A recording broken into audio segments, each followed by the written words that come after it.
Welcome to the Lawyerist podcast, a series of discussions with entrepreneurs and innovators about building a successful law practice in today's challenging and constantly changing legal market.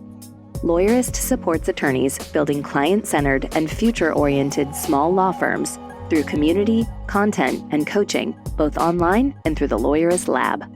And now, from the team that brought you the Small Firm Roadmap and your podcast hosts.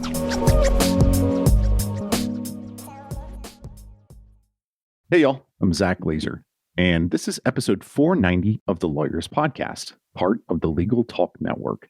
Today, I talk with Labster Ryan McKeen about the Emerging Leaders Retreat that Stephanie ran for his firm. Today's podcast is brought to you by iLawyerMarketing, so stick around and I talk with them later on.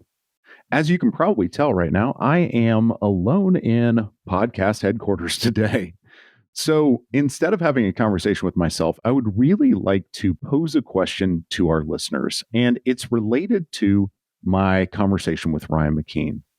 We're talking about emerging leaders and helping facilitate the growth of leaders within your own firm. And I want to know, what makes you a good leader in your firm?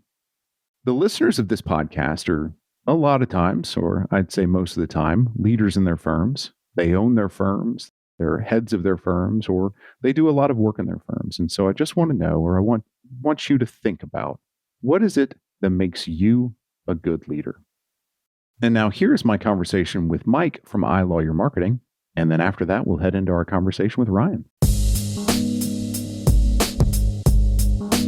Hey y'all, Zack here, and I've got Mike from iLawyerMarketing with me. Now, iLawyerMarketing is a full-service law firm marketing agency that handles everything from content creation and web design to pay-per-click and so-called over-the-top or streaming advertising. Mike, thanks for being with me again. Hey, happy to be here, Zack. So, Mike, last time we talked, we were chatting about the 6 elements of a successful law firm marketing campaign. And if people want to listen to that, they can go back to our previous episode, and we'll put a link in the show notes. But today, I'd like to dig into one of the first and more important aspects of a law firm marketing campaign. You were saying your website. Tell me a little bit more about that. Yeah, so website is so incredibly important to any law firm's marketing success. And I think it's something that a lot of times people think is a second thought. Oh, I have a website. My website's fine. I did it a couple of years ago, or whatever it may be. There's a lot more to having a website that helps you to convert than just having a nice design, or something that's been done recently. So one of the most important aspects is that website helping you to convert more of your visitors, or is it costing people to sometimes leave your site and go to a competitor's site? And obviously you want to avoid that at all costs, right? So you want to try to maximize the conversion of anybody that's coming to your site. So we've done a lot of research studies over the years, really digging into getting into the mind of the consumer, what causes them to reach out to one law firm, versus another law firm. So we kind of put that thought into all the designs and the websites that we create. And so that's what I thought we'd talk a little bit about today. Okay. So we're talking about not just having a website that is the equivalent of your name on the door, on the square. We're talking about having a billboard, or even more than that. This website can do way more than a billboard on the side of the road. We're talking about saying, what do we need this to do? What's the ultimate goal of this website, as opposed to just, well, we want to make people think that we're real. Right. Yeah, absolutely. So, your website has to help you stand out from your competition, number one, right? The average consumer is going online. They're comparing it. When they're going and doing research, they're looking at typically 5 different attorney websites at a minimum. Some people do even more, but they're comparing you to other law firms out there. So the idea is, what can you put on your site to help give them the idea that you are the best law firm to hire? And so I think before you understand how to make a great website, you need to understand what causes people to leave a website, right? So we did a lot of research into that. So the number one, we did a study, I think it was a few months ago, but there was over 1,300 participants in this study. We asked them, some of the reasons why they would leave a lawyer's website. The number one reason that they would leave a website is not enough information. And that doesn't mean that your website may have thousands of pages, but if it's not easy for a consumer to find that information that they want, that may be a reason that they leave, right? Your content, it may be buried somewhere deep into your site. Or a lot of times we see law firms doing pay-per-click marketing they're having their visitors go to a landing page. That landing page doesn't have nearly enough information about the firm.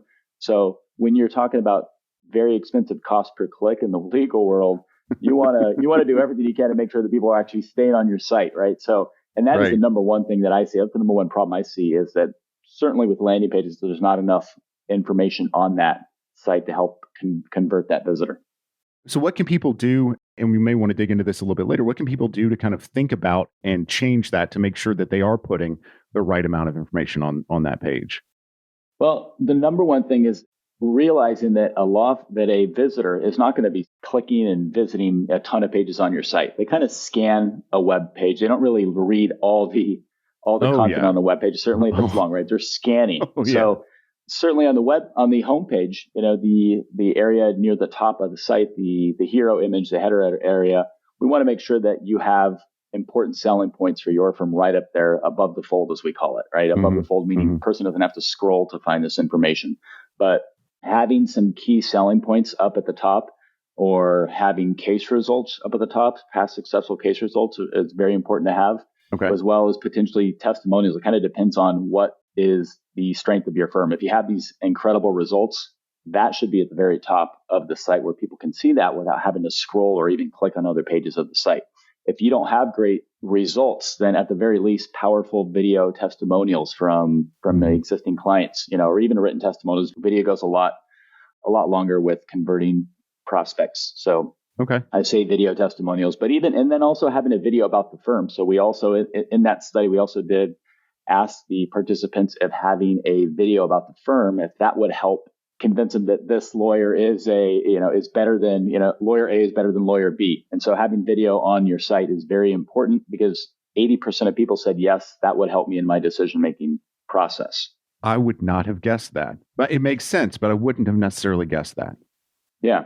So it's very important, especially to a younger audience. I think the younger the people, the more important video is. But even across the board, 80% out of 1,300 participants, that's pretty powerful in terms of, you better have great video on your site to help you convert. Right. Absolutely. So, Mike, obviously, this is a lot of information to pack into just a couple of minutes, and we could talk about this for a long time. So with that in mind, you guys over at iLawyer Marketing are offering a free 30-minute strategy session, which we have a link to in the show notes. What could people potentially get out of that session? Yeah, they'll get a lot out of that. You will come out of a 30-minute strategy session with knowing exactly what you need to do to improve your website and make it better. Because at the end of the day, the whole goal of this website is to help you convert more leads and help you sign up more new clients. And that 30-minute strategy session, I think you'll come away with knowing exactly what you need to do. Well, I certainly got a lot out of just this 6 minutes talking about it. So, multiply that times 5 and you've got a lot of value there. And people can find that link in the show notes, or they can go to iLawyerMarketing.com. Mike, once again, thank you for sharing your expertise with our podcast listeners. I appreciate it. You're very welcome. Hi, I'm Ryan McKeen. I'm co-founder and CEO at Connecticut Trial Firm in Hartford, Connecticut. We are a personal injury firm. I'm also a graduate of Lawyerist Lab, and I have been coaching at Lawyerist for probably, I think, the past 3 years, which has been awesome for me. Yeah, Ryan, I think you've been coaching about as long as I have here, in kind of the same capacity, and we're not, day to day all the time, but really more subject matter expert sort of thing. So I appreciate you being with us today, and I always enjoy talking with you. Well, thanks for having me, Zack, and likewise. So Stephanie tells me, and I don't hear about everything at Lawyers, but Stephanie tells me that you guys did a retreat recently that she helped facilitate, and you called it the Emerging Leaders Retreat. Now, that was within your firm, right? Yes. Okay. So you, I guess you did an Emerging Leaders Retreat within your firm. Tell me about that. Like, I don't know that I know exactly what that would be. Yeah. So look, I grew my firm from a solo to a solo with some help to a small firm. Mm-hmm. Now there's about 40 of us. Okay. Over the course of about a 5-6 year period. And so like that growth requires lots of change. Mm-hmm. It requires lots of structure. And, one of the things that always struck me was I as a co-founder and CEO, would go to something like LabCon and I would learn so much and I would develop. It's my belief that leadership isn't something one is born with. It is something that one develops over time through experience, through learning, through workshops, and it's something that we can improve. And so as our firm grew, we not only needed to grow managers of things, we needed to grow leaders of things to get us to the levels that we wanted to do.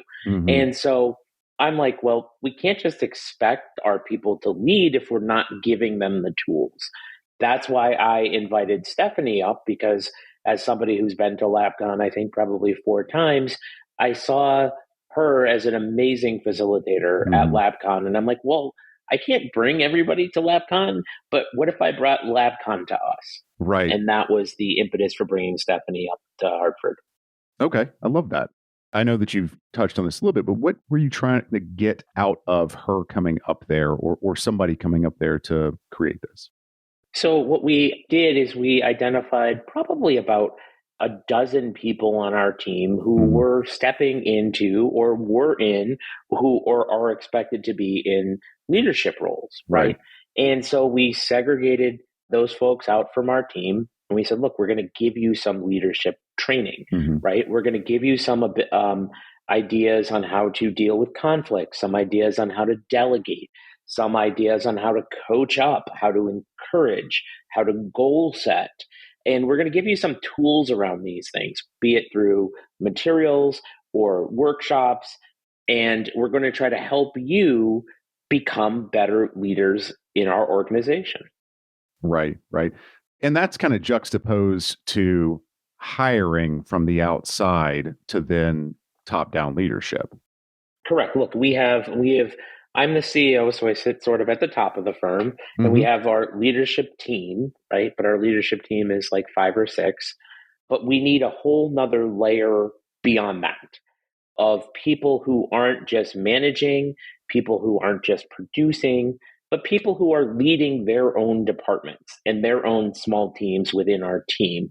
And so it becomes sort of a critical transition for us to make as a firm, because, we often talk in this space about like, well, in or on the business, right? But, at some level, like I needed to grow to sort of above the business. And in order to do that, I needed to have more people beneath me working on the business, not just managing sort of what I'm asking them to do, but in fact, hopefully coming up with better solutions than I ever could. It's a reaction to the organization just being much more complicated with a lot more things going on. And the belief is that if we invest in people and we invest in their skills, we're going to get better results. That would make sense. I don't know how old the adage would necessarily be, but if you're hiring from within, if you're helping your people become, the right butt, right seat, it's cheaper than bringing somebody else in, frankly. So your firm kind of has become a little bit more complex in its organizational structure. When did you start thinking, I need to put these people into there? I need to help those people in that area grow. I would say somewhere between the size of about 20 to 25, like that became a real pain point. We were both large and small at the same time. And so we didn't have well-defined org chart. We had an org chart, but it just broke, right? As you grow, things break. And what we needed to do as a firm was to operate efficiently, not, all of us making every decision, but to delegate those decisions to and essentially develop teams of specialists, right? In any sort of organization, you've got marketing, you've got your intake, you've got your production, you've got your finance, you've got your operations. And so we sort of needed, maybe in a larger company like VPs, or a smaller company, department heads, or you could even call them team leads, as we sometimes do, of those various firm functions. Right. So as a weird aside, I would love for people just to roll back just a second to listen to you rattle off, all those portions of your firm as they, kind of exist right now. You've got marketing and operations and all of those. That looks significantly different, I think, than a lot of firms envision themselves, as they're going, because they think, okay, attorney at the top and attorney ownership. So are you promoting and pushing attorneys into these positions? No, not always. For example, last summer, we hired a guy by the name of Kyle Bergquist to be our COO. Mm-hmm. Kyle has a master's in business from University of Virginia, has 25 years experience with big, small companies, no experience in legal, Mm-hmm. but really has a specific focus on data and tech, which is where we felt like we needed somebody at the helm. And so what we have done is we brought in Kyle to really run the firm Mm-hmm. and run the day-to-day of the firm, because what was happening was I was having 12 direct reports, and like that just is way too much. Right now I have 2 direct reports. I have my marketing director. I wear 2 hats. I'm the chief marketing officer, so I have my marketing director report to me. I'm a CEO, and I have Kyle, my COO, report to me. So there were 2 basic reports to me. Ultimately, that will become 1 report, which is Kyle, because what we have some amazing trial lawyers. Our team's got $100 million jury verdict. Right. Just a lot of success. I would put our trial team up against anybody in this country in terms of the quality of work that they produce. And what we want them to do is to do what it is that they love, to do it well, to have the resources, and to basically do only that. Yes, do the thing that they're trained to do, as opposed to taking an attorney and saying, okay, well, you're the person who has the specific skill set of doing this thing. We're going to promote you above that. We're going to promote you out of doing that thing. And now you're a manager of people who are doing that. Correct. We do have our attorneys lead pods within our team. So even our production teams are broken down, because what we found, and I think the US military talks about this, when you start having more than like 6 people reporting to you, like it breaks down. And so basically our pods are about teams of 5. It could be a little bit bigger, but they're not going to go 10 people. And so having those smaller reporting structures, so we do let them lead pods, which essentially they have a lot to say in the staffing of those pods and how the production flows within those pods themselves to lead and address issues. So yeah, our pod leaders as well were at our retreat with Stephanie, our leadership retreat. Okay. And I guess that kind of gets into my next question a little bit of, who are you looking for to fill those roles? Like, what were your determination factors in saying these people will come with me and I want to kind of push them into these roles, or give them the tools to fill these roles? Yeah, I think like in any organization, like there are people who've raised their hands. And those hand raisers who are people who are bought into your culture, they have some experience in your culture, be it, probably more than a year. They sort of really are high on the want it, gets it, and has the capacity to do it. Like some of those folks, like they raise their hands. Other folks like Kyle, like we did bring in from the outside. Right. Other folks we are working to develop them, to get them to like higher levels of leadership. So we have a great member, we call our intake team the client success team. We have a great member there, and we're working with her on transitioning her out of production and into a director of client success role. And, it's a process for us, but it's something that, we see in her, she sees in herself, and there's alignment there. And so we're trying to give the tools to get her there. This is just kind of an aside, does that make her happy? Do you see that type of interest in the people that work with you makes them more invested in your company? Oh, no question. And I mean, and for, every team member is specific. So you have to have, specific one-on-one conversations. Like we have some leaders who are lawyers who don't want any part to do with like the strategy of running the firm. Right. Like, fine. But there are people out there who do want this. And so, to me, I think as a firm, like when we have Stephanie up and we block a day, like that's a big investment of time and money for us. And it shows those people, like, we care about your success. We care about your future. And so they were very happy to participate in it. They all loved it. Right. Well, good. I'm glad to hear that, because yeah, like you said, it is an investment, but it's an investment with, forethought. So that's kind of the who and the why. Let's get into the what. What was this emerging leaders retreat? What did it look like? So there was Stephanie, and there was, I want to say, about like 14 of us in the room. And, there were various workshops that we did. I mean, first of all, there was like a team building component. Mm-hmm. So when you get this large, you have people who work in an organization who never work with each other, but Right, we yeah. all need alignment on it. So there was a component about trying to break down those barriers. There was a component that was incredibly well received. And, a large part of it is just like, I go to something like LabCon, right? Mm-hmm. And I learn this great stuff. And then I come back to my office and I try to teach it, but maybe it falls on deaf ears, so to speak, in the Right. sense that they've like, Ryan, why are you talking about us again about something you learned at some conference? So it's like, well, let's bring the conference to them. Mm-hmm. And so when Stephanie's talking about time blocking and planners and organization and using it, like that's very constructive. When she's talking about feedback and delegation and how to do it and where the barriers are, that's very impressive. When she's getting our leaders to commit to taking different actions to move the team, that's very positive. As we're talking about our vision, our values, and our alignment, look, we didn't produce any revenue that day, but that is the sort of secret sauce that has allowed us, like these kinds of things. This is not the first time we've had Stephanie up, Right. but these kinds of things are the things that have allowed us to grow and will continue to allow us to grow in a way that is not overwhelming and is really kind of healthy and sustainable as much as it can be. Okay.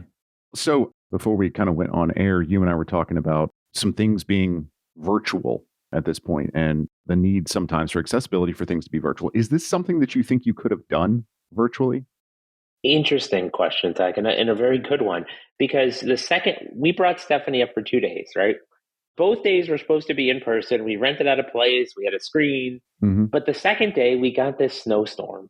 Okay. And we also have teams dispersed throughout the US and really throughout the world at this point, but we couldn't get together. Like it made no sense. Icy roads, all this stuff, right? Right. And so I know from COVID when Steph had to redo LabCon on the fly, I'm like, can you do this virtually? And Stephanie's like, absolutely. And honestly, like the virtual day was so good. Like as much as I like to spend time with Stephanie, I don't know if I'd fly her up because the virtual was almost better in the sense that, first of all, everybody's on an equal playing field. Like we're all on a screen.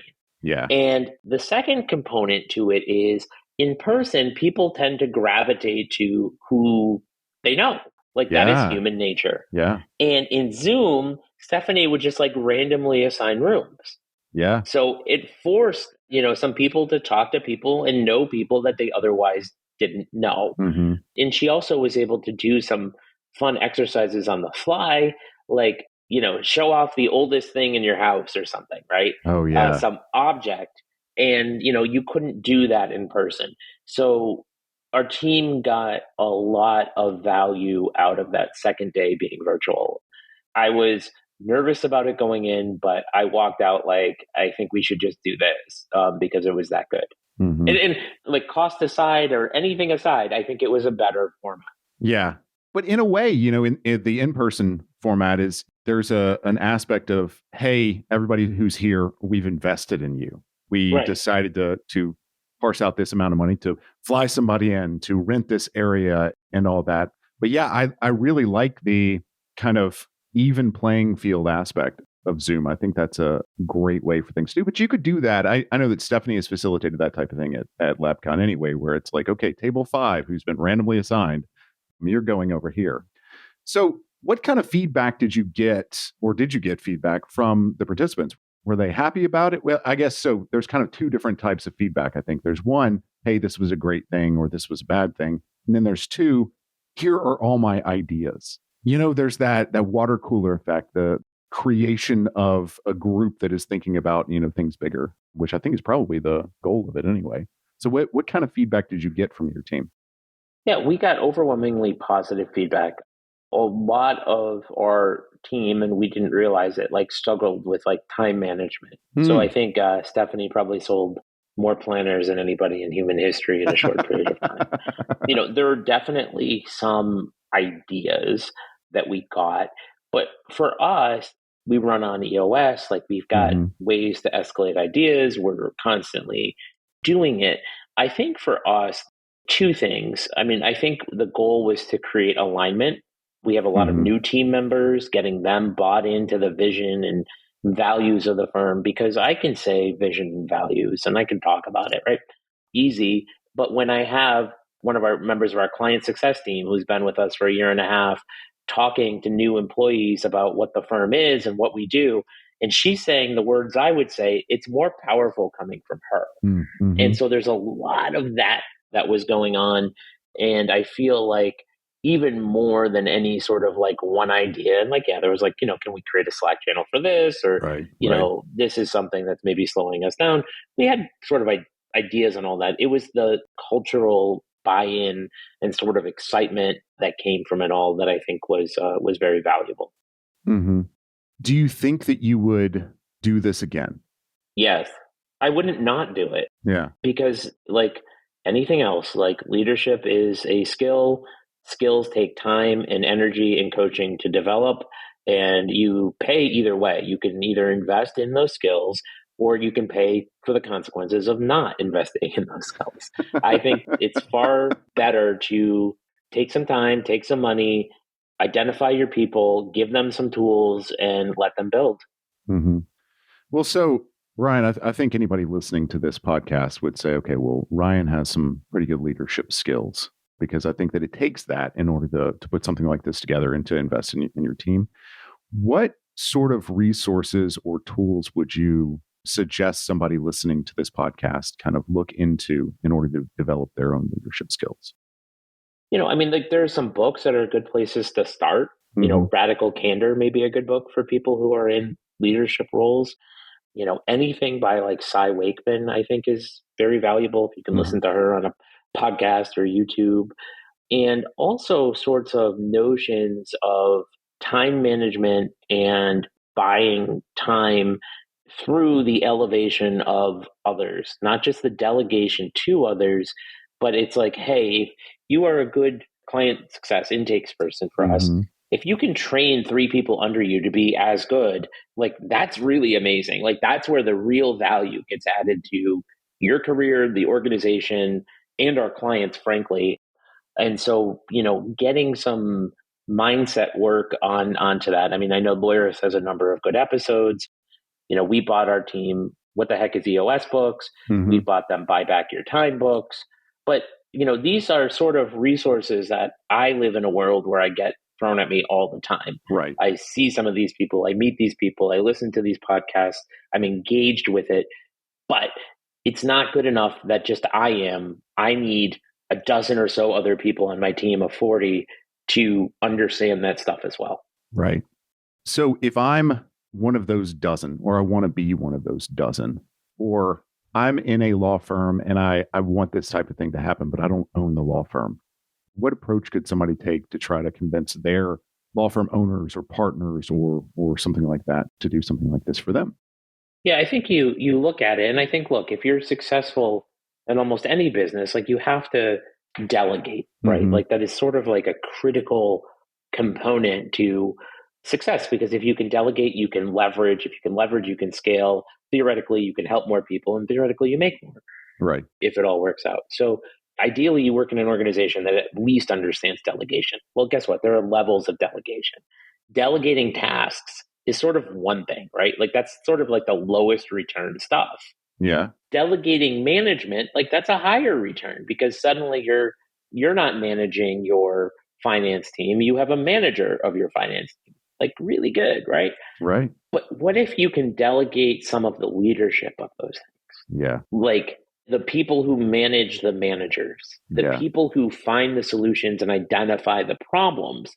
And I think, to me, like just from a business perspective, like investing in those people, those things, like that's where the return is organizationally. And those things do show up, because otherwise your time and your systems just get eaten up with all the consequences of not dealing with those things.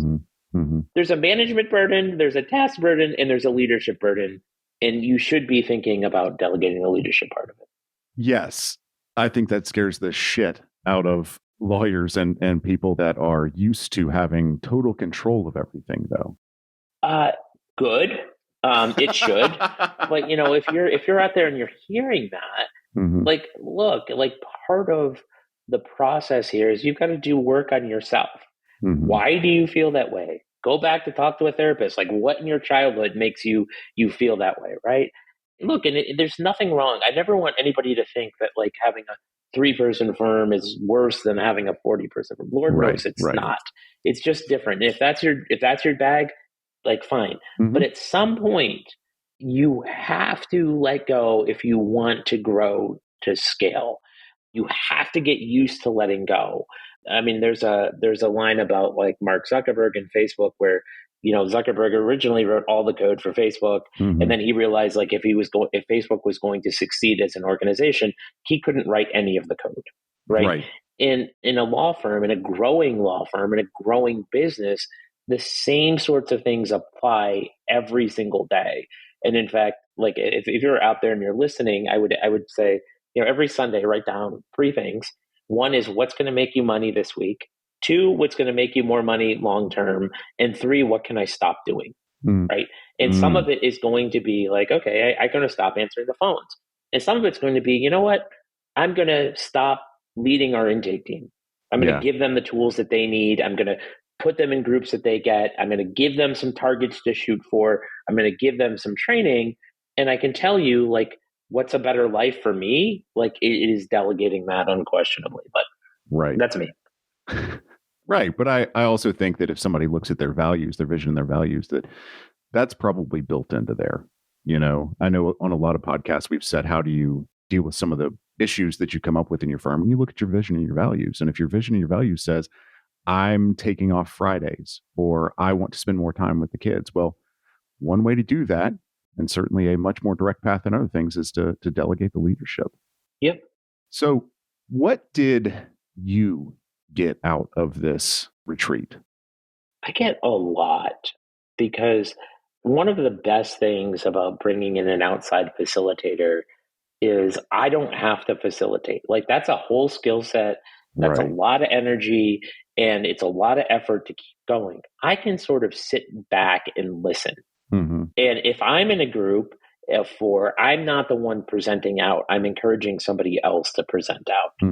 So to me, I get a lot of observation of people, of thinking about ways we can support them in other ways. So say somebody really is struggling with giving feedback to others, and I can say, you know what, this book, Radical Candor, really helped me. Here, you may want to read it, and give it to them.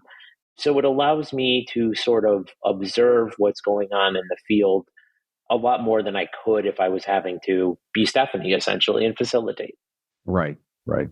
Ryan, I could probably ask you questions about this all day, because it's fascinating. You obviously, got a lot out of it and know a lot about it, but you know a lot about running a firm, and you've taken your firm from, like you said, 1-person, 3-person shop to what it is now. And I think the results speak for what it is now. But so I always appreciate talking with you, but if people want to hear more from you, more of your voice, they can always find you. I find you a lot of times on LinkedIn. I think that's a great place to hear from Ryan McKeen. And where can they find you? How can they connect with you there? Zack, you hit the nail on the head. I'm on LinkedIn. I try to post every day. I share my thoughts on whatever, and as honest and authentic of a way as I possibly can, usually before I have coffee. And I always respond to DMs, comments, usually results in phone calls on my way into work, trying to help people through stuff. But I've been given so much by people, including, Lawyerist. Like, I was just so inspired by, Sam and Aaron talking and posting that I sort of see myself as a way to continue this forward. Like, they inspired me to start my firm, and it's like part of the same conversation. Oh, I love that. Well, Ryan, once again, thanks for being with me. I always appreciate talking with you. Thanks for having me, Zack. The Lawyerist podcast is edited by Brittany Felix. Are you ready to implement the ideas we discuss here into your practice? Wondering what to do next? Here are your first 2 steps. First, if you haven't read the Small Firm Roadmap yet, grab the first chapter for free at Lawyerist.com/book. Looking for help beyond the book? Let's chat about whether our coaching communities are right for you. Head to Lawyerist.com/community/lab to schedule a 10-minute call with our team to learn more. The views expressed by the participants are their own and are not endorsed by Legal Talk Network. Nothing said in this podcast is legal advice for you.